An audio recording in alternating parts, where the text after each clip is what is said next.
Welcome back to AK academy class. AK academy class में आप सभी का स्वागत है। मैं आदित्य आज फिर से लेके आया हूँ ऊष्मा यानी कि हीट से संबंधित मोस्ट इम्पोर्टेंट क्वेश्चन जो कि आपके किसी भी प्रतियोगी परीक्षा में पूछे जाते हैं। और फ्रेंड्स, इसमें वैसे क्वेश्चन को शामिल किया गया है जो कि आपके आगामी परीक्षा में जो भी एग्ज़ाम होंगे उनमें काफ़ी हेल्पफुल होंगे। तो चलिए, आप अगर इस क्लास में नए हैं तो क्लास को सब्सक्राइब कर लेंगे और नई वीडियो की सूचना अपने मोबाइल पे सबसे पहले पाने के लिए बेल आइकन को ज़रूर प्रेस कर लिए होंगे। इसी आशा के साथ अब हम क्लास को स्टार्ट करते हैं और देखते हैं हमारे क्लास का पहला सवाल का जवाब क्या है। आपसे पहला सवाल पूछा गया है, ऊष्मा क्या है? ऊर्जा, शक्ति, कार्य या फिर बल? आप सभी लोग ध्यान में रखेंगे, आज का जो टॉपिक है वो है हीट यानी कि ऊष्मा। ठीक है, इसको थोड़ा सा मैं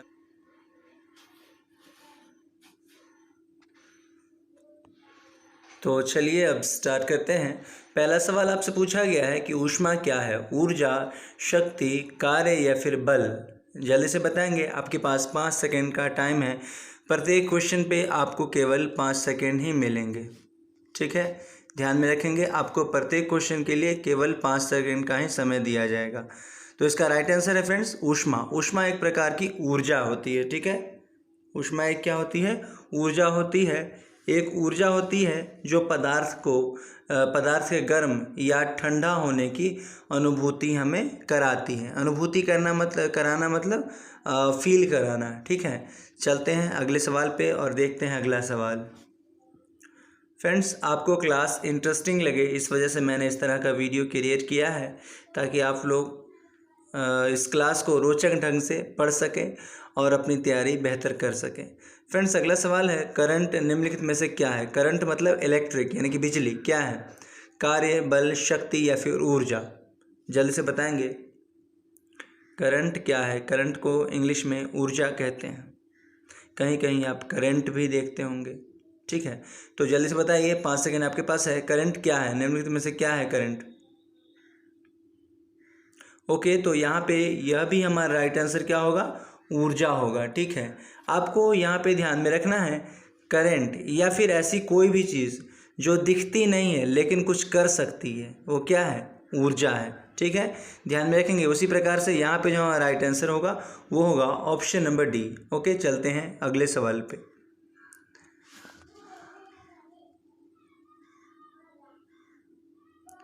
अगला सवाल आपसे पूछा गया है, सुबह के समय चापाकल से पानी गर्म निकलना क्या दर्शाता है? पानी का गर्म होना, शरीर का तापमान, पानी के तापमान के जितना, या फिर वातावरण का तापमान गर्म होना या वातावरण का तापमान ठंडा होना, या फिर इनमें से कोई नहीं? जल्दी से बताएंगे। आपके पास 5 सेकंड का टाइम है इस क्वेश्चन का राइट आंसर करने के लिए।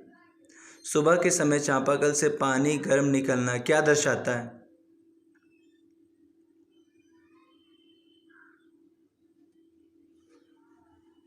ओके, तो यहाँ पे जो हमारा राइट आंसर होगा वो होगा फ्रेंड्स, वातावरण का तापमान ठंडा होता है। ऐसा कुछ लोग मानते होंगे।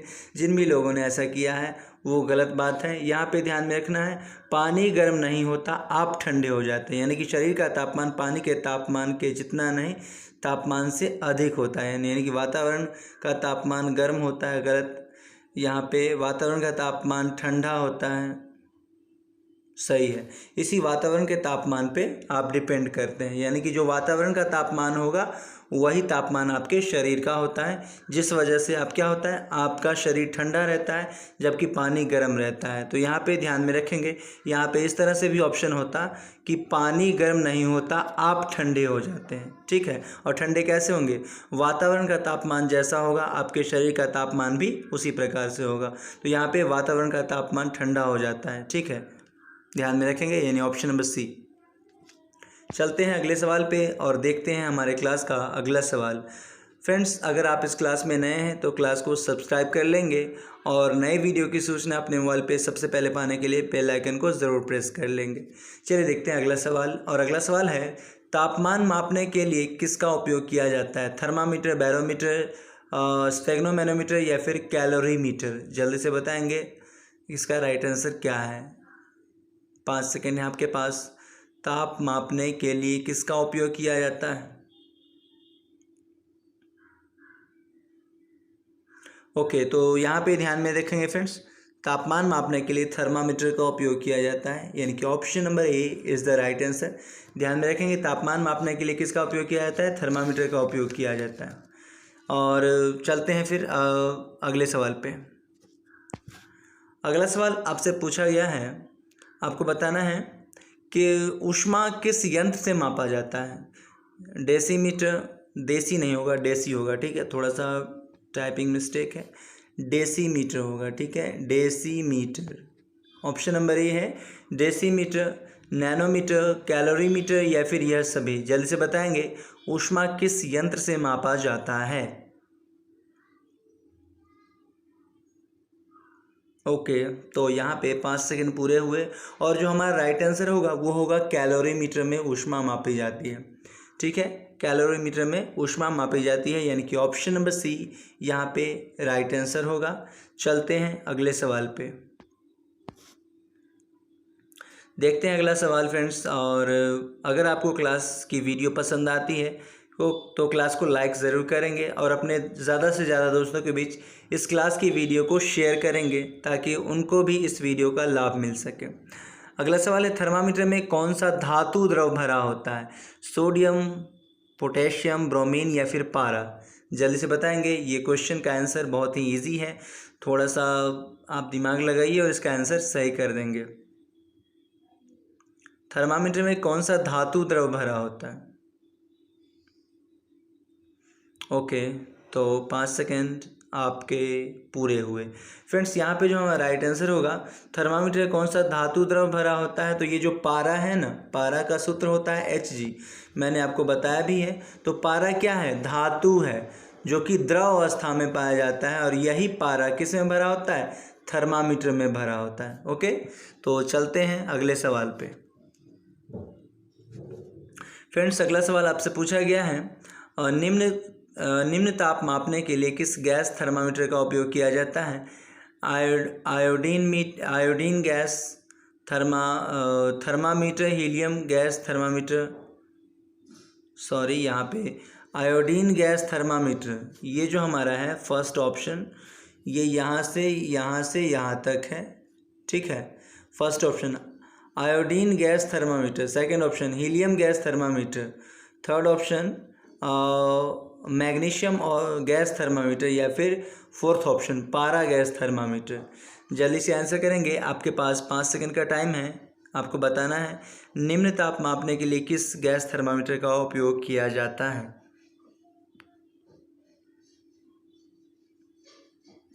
निम्न या फिर कहीं कहीं पे अति निम्न भी दे दे तो एक ही बात है।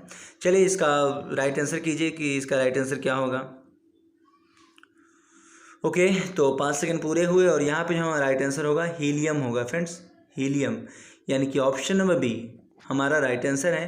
हीलियम गैस थर्मामीटर निम्न, अति निम्न या फिर निम्न ताप मापने के लिए हीलियम गैस थर्मामीटर का उपयोग किया जाता है। आप सभी लोग ध्यान में रखेंगे। चलते हैं अगले सवाल पे और देखते हैं हमारे क्लास का अगला सवाल क्या है। फ्रेंड्स, अगला सवाल आपसे पूछा गया है सूर्य, और यहाँ पे सूर्य के बाद कॉमा होना चाहिए था, सॉरी ये यहाँ पे कॉमा होगा, ठीक है। सूर्य, ज्वालामुखी इत्यादि अति उच्च तापमान मापने के लिए किसका उपयोग किया जाता है? नैनोमीटर, पायरोमीटर, लेक्टोमीटर या फिर डेकामीटर? जल्दी से आंसर करेंगे, आपके पास 5 सेकंड का टाइम है इस क्वेश्चन का राइट आंसर करने के लिए। सूर्य या फिर ज्वालामुखी इत्यादि अति उच्च तापमान मापने के लिए किसका उपयोग किया जाता है?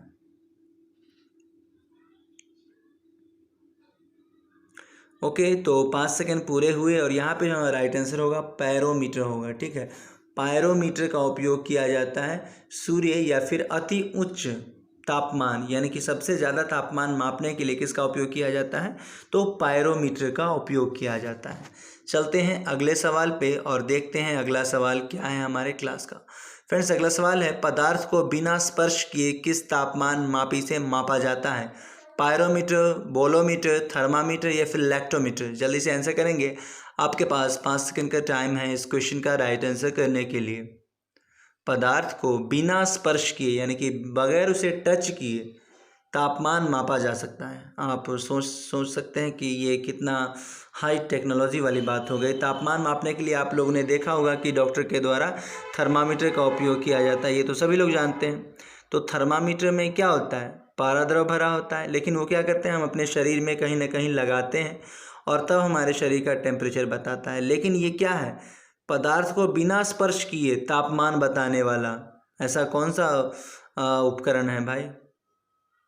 चलिए, इसका राइट आंसर मैं बता दूं आपको, ज़्यादा कंफ्यूज नहीं होना है, पायरोमीटर ही है, यानी कि ऑप्शन नंबर ए यहाँ पे राइट आंसर होगा। पदार्थ को बिना स्पर्श किए तापमान मापने वाला जो यंत्र है वो क्या है, पायरोमीटर ही है। ये क्या करता है, पदार्थ को बिना स्पर्श किए रेडिएशन के माध्यम से उसका तापमान बताता है। ओके, चलते हैं अगले सवाल पे और देखते हैं हमारे क्लास का अगला सवाल क्या है। किस दो स्केल पर फंडामेंटल इंटरवल एक समान होता है, सेल्सियस, फ़ारेनहाइट, केल्विन या फिर इनमें से कोई नहीं? जल्दी से बताएंगे, ये भी काफ़ी इजी सा सवाल है। किस दो स्केल पर फंडामेंटल इंटरवल एक समान होता है?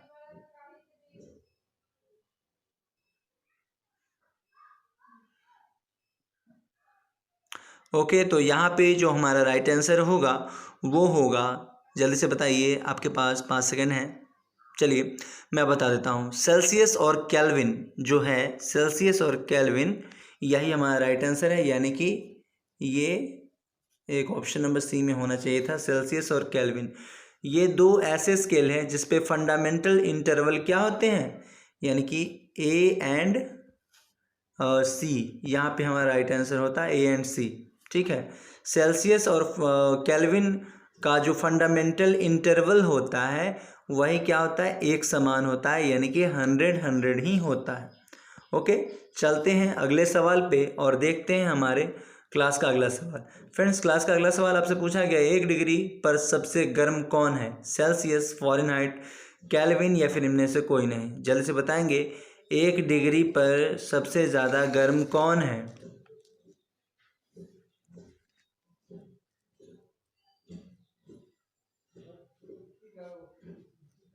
ओके, तो यहाँ पे जो हमारा राइट आंसर है वो है सेल्सियस, यानी कि ऑप्शन नंबर ए यहाँ पे राइट आंसर होगा। ऑप्शन नंबर ए, 1 डिग्री पर सबसे ज़्यादा गर्म कौन है, सेल्सियस, जिसका कि पुराना नाम सेंटीग्रेड भी है। चलते हैं अगले सवाल पे और देखते हैं हमारे क्लास का अगला सवाल। फ्रेंड्स, अगला सवाल आपसे पूछा गया है, निम्न में से कौन परम शून्य ताप कहलाता है? सुनीता नहीं होता, ये थोड़ा सा परम शून्य ताप, ठीक है, यहाँ पे ये नहीं होगा, शून्य होगा। ठीक है, परम शून्य ताप आपसे पूछा गया है, परम शून्य ताप क्या कहलाता है?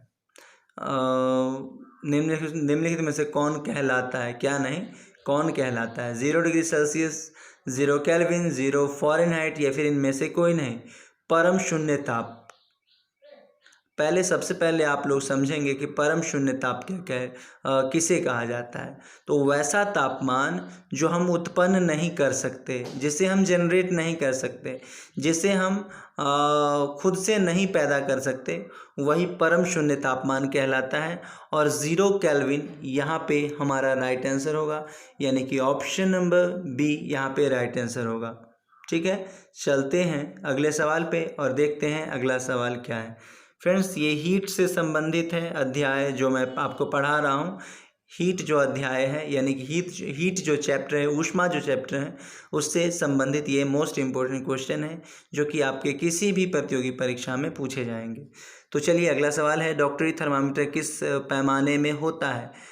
Degree Celsius, degree Fahrenheit, kelvin या फिर इनमें से कोई नहीं? जल्द से बताएंगे, डॉक्टरी थर्मामीटर किस पैमाने में होता है?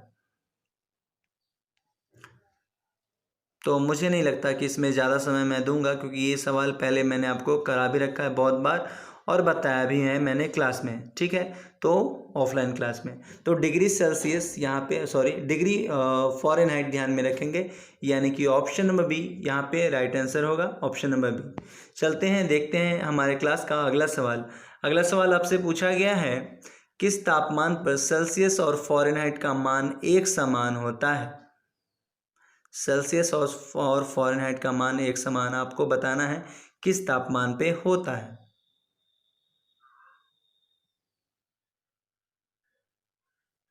ओके, तो 5 सेकेंड आपके पूरे हुए। और यहाँ पे जो हमारा राइट आंसर है आपको ध्यान में रखना है, आप चाहे जैसे भी ध्यान में रखो, इसको रट जाओ चाहे जो करो। ऑप्शन नंबर ए यहाँ पे राइट आंसर होगा -40 डिग्री। यही क्या है, सेल्सियस और फ़ारेनहाइट ये दोनों एक समान होते हैं -40 डिग्री के अंतराल पर, सॉरी -40 डिग्री पर सेल्सियस और फ़ारेनहाइट दोनों एक समान होते हैं। चलते हैं हम अपने क्लास के अगले सवाल पे और देखते हैं अगला सवाल क्या है। अगला सवाल आपसे पूछा गया है, किस गुण के कारण कोई पदार्थ जल में तैरने लगता है? कम घनत्व के कारण, घनत्व अधिक के कारण, वजन अधिक होने के कारण, या फिर वजन कम होने के कारण, या यह सभी? जल्द से बताएंगे कि इसका राइट आंसर क्या होगा।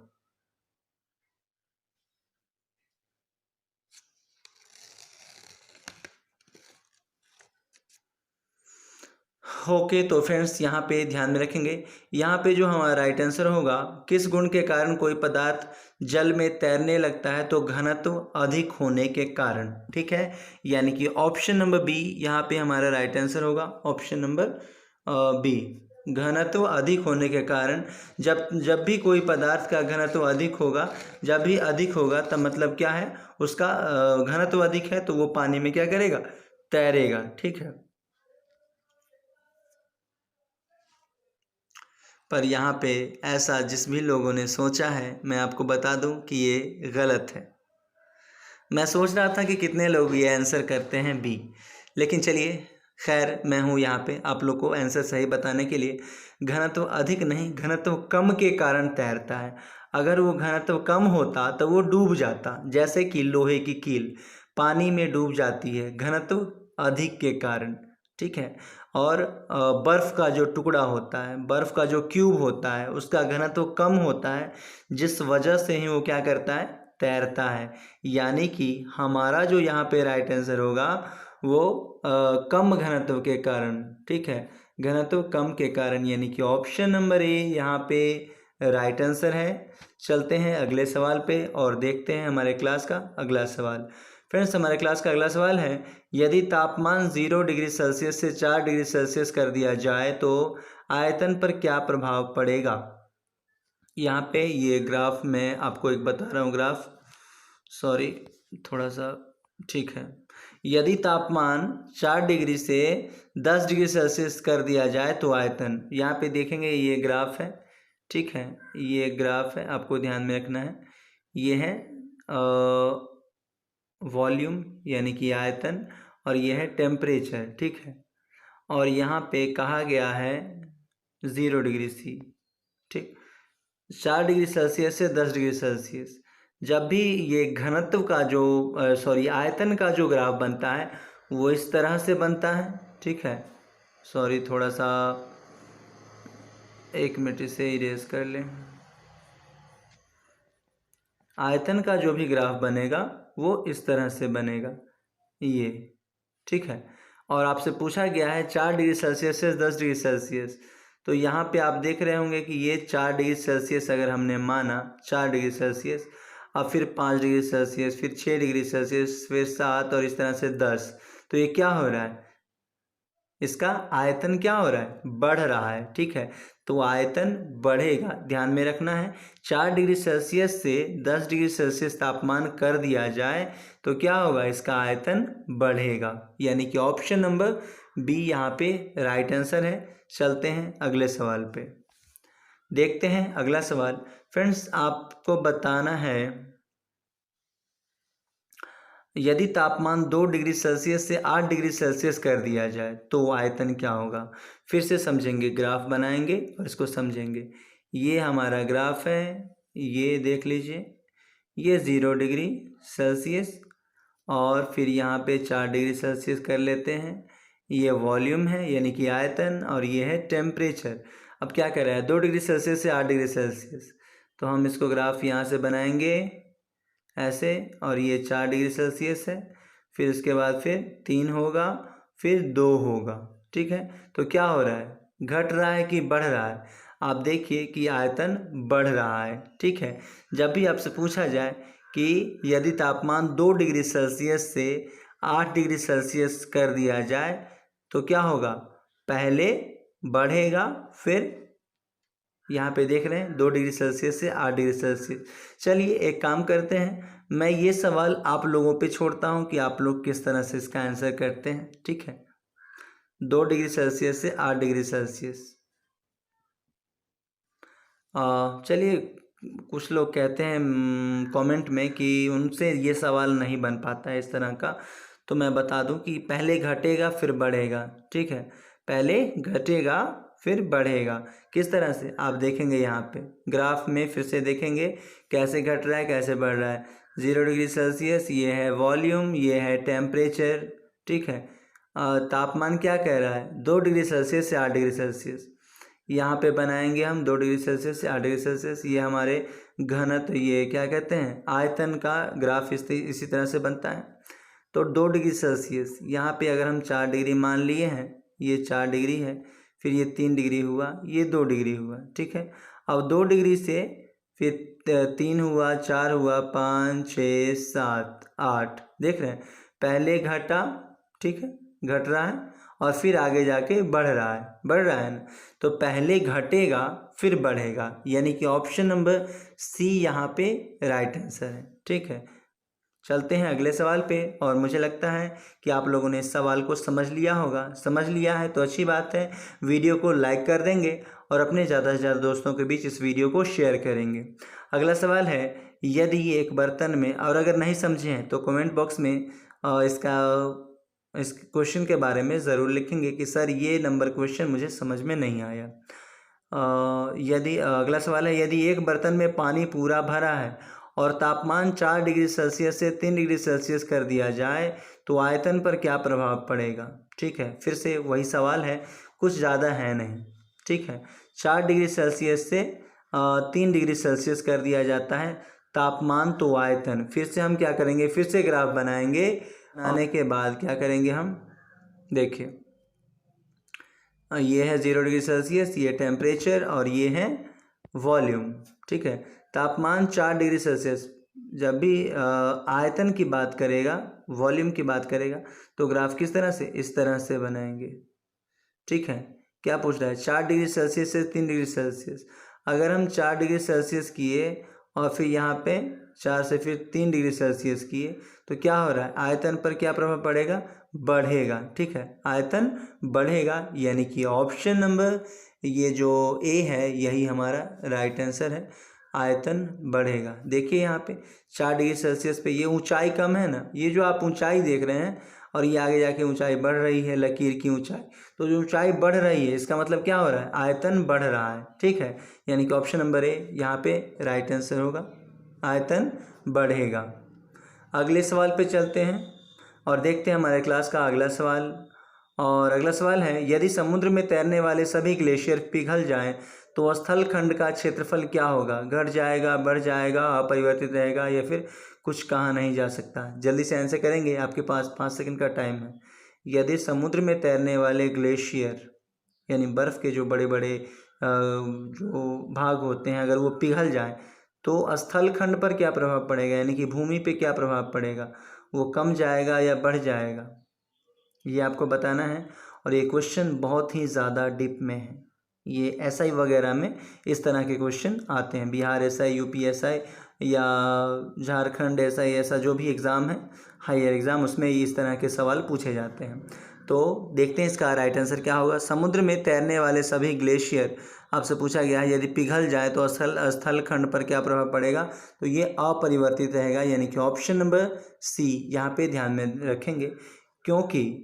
क्योंकि ये जो ग्लेशियर है पहले से उस समुद्र में तैर रहा है, तो जब वो तैर रहा है तो उसने अपने जितना पानी पहले से विस्थापित कर रखा है, पहले से उतना पानी हटा रखा है, तभी तो तैर रहा है। तो वो अगर पिघल भी जाएगा तो उससे स्थल खंड ना तो कमने वाला है ना बढ़ने वाला है। ठीक है, वैसा ही रह जाएगा जैसा कि इस ग्लेशियर के दौरान था, यानी ग्लेशियर जब था पानी में वैसा ही रहेगा, कोई स्थल खंड ना कमेगा ना बढ़ेगा। ठीक है, चलते हैं अगले सवाल पे और देखते हैं हमारे क्लास का अगला सवाल। फ्रेंड्स, अगला सवाल है, यदि उत्तरी ध्रुव का बर्फ़ पिघल जाए तो क्षेत्रफल क्या होगा। उत्तरी ध्रुव का बर्फ़ पिघल जाए, ठीक है, हिमालय का बर्फ़ यदि पिघल जाए तो क्या होगा, हिमालय का पानी कहाँ जाएगा, समुद्र में।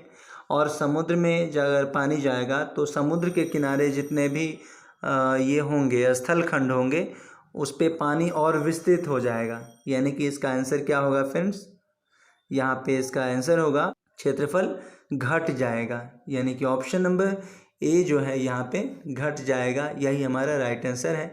यदि उत्तरी ध्रुव का बर्फ़ पिघल जाए तो क्षेत्रफल क्या होगा, घट जाएगा। ठीक है, तो फ्रेंड्स आशा करता हूँ कि आप लोगों ने इस सेशन में, इस क्लास में जो भी क्वेश्चन बताए गए हैं उन सारे क्वेश्चन को आप लोग सभी अच्छी तरह से समझ गए होंगे।